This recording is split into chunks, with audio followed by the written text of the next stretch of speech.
All I've played since October. Why do I keep coming back to Assassin's Creed Odyssey? Okay, so the title is a lie straight off the bat. I played Red Dead Redemption 2 before I went back to Ancient Greece. However, my usual gaming MO is to say, oh, I'll totes come back and play the rest of this, and then I just won't. So, sorry, Prey, Bioshock 2, Fallout 3, ooh. But return I did. Now, only The Witcher 3 has had quite the same staying power for me over such a long period of time. I'm only just getting to what feels like the end of Assassin's Creed Odyssey, and I'm even considering getting the Season Pass to prolong the experience.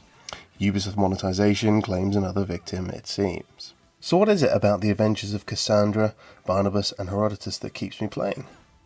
Well, a big clue is in the last section. You could easily argue that since Assassin's Creed Origins, the folks at Ubisoft took a long look at The Witcher 3 and thought, in a stereotypically offensive French accent, here we go, oh mais oui, we might lack a little bit of that, and copy the shit out of it.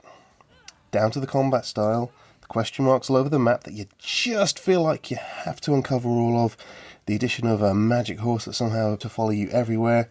You could argue modern Creed is heavily influenced by the adventures of Geralt and co. Now, Odyssey is by no means a better game than Wild Hunt, but if you're going to copy anyone in gaming, CD Projekt Red isn't a bad place to start.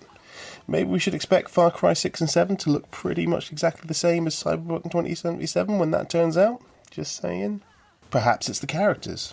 Okay, now, we're not talking BioWare in its heyday levels of good voice acting here, but the central character of Cassandra, afraid I can't really speak for Alexius, I've not played as him, is well written. She's well written, and she's well acted. Ubisoft have had some pretty awful characterizations over the years, and this, along with Watch Dogs 2, is definitely a step in the right direction, at least that's my opinion.